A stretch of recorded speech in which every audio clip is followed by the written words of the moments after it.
Members of Mbirikani Group Ranch in Kajiado County, both young and old, women and men, are scattered in this vast land. Digging what is commonly known as grass bands.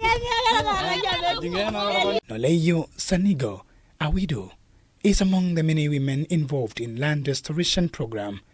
For her, this project could not have come at a better time. Leo mama anamse amepata unga ya mtoto, amepata fees school na amesaidika sana. Amefanya kazi nyingine tu kama biashara, wale project anakuja amepata hiyo msaidizi.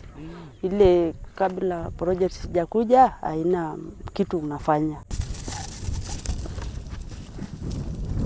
Grass pans is a technology where semicircular small pans are dug facing the direction where water flows from. The idea is to capture water so as to allow it to seep into the soil. Grass seeds are scattered, and once it rains, the water is retained in the beds, allowing the grass to grow. And once we replant them, we cover them for some while, because as much as we are able to agree with the landowners to keep the livestock out, wildlife is always part of this ecosystem. So if we don't protect those small seedlings as they come up, then the zebras, the wildebeest will just come and harm it completely. So we do some kind of thorn bush protection on top of them until they're at a level that they are now able to take that grazing pressure. So as to protect the grass, thorn twigs are spread over the beds.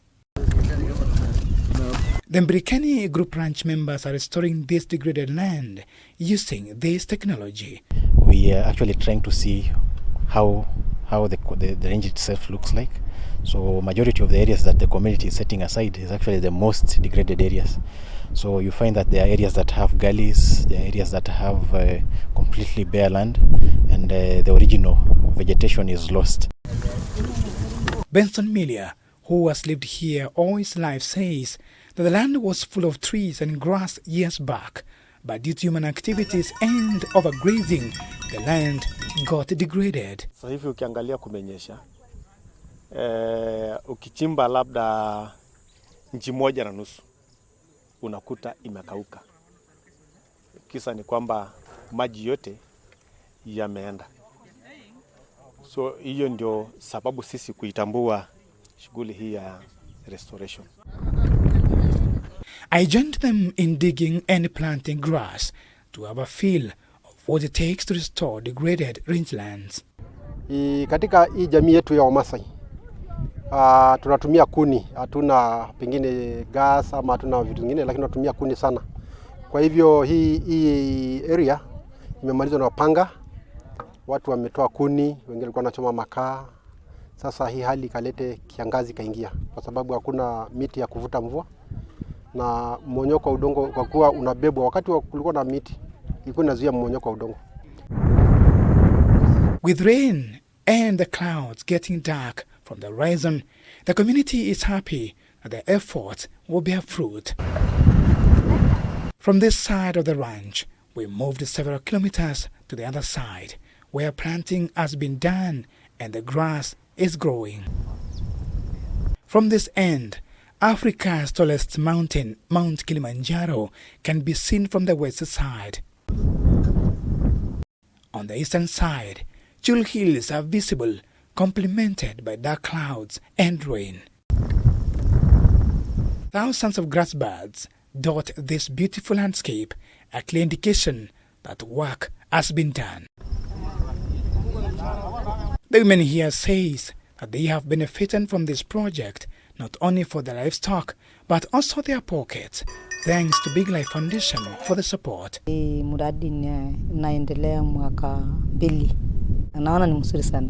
Inasaidia sisi kwa sababu watu nakuja kuandika sisi hapa, inafanya kazi, inafaidia sisi na kitu mingi sana, watoto ya shule, unga, nasaidia sana. Kabla hii mradi mimi nakaa na hakuna hata chochote. Hakuna hata chochote, hakuna ng'ombe, hakuna mzee, itakaa tu. alafu naenda kununua mboga kama emia, takuja kuuza, watoto wangu tapata unga. Kajiado County was one of the hardest hit counties by drought for 5 consecutive failed rain seasons, which left over 2.5 million heads of cattle dead across the nation. In this ecosystem, thousands of wildlife died from pangs of drought last year. But this project will not only benefit livestock, but also wildlife. Kenya is experiencing heavy rains at the moment. The sad bit is that billions of liters of water are finding their way into the Indian Ocean, and after a few months, the country will be water scarce. But for the Mbirikani Ranch, restoration of the rangelands will go a long way in saving livestock during the dry season. With the community within Mbirikani Group Ranch, where we are working, they have set aside around 10,000 acres that we are working towards restoring.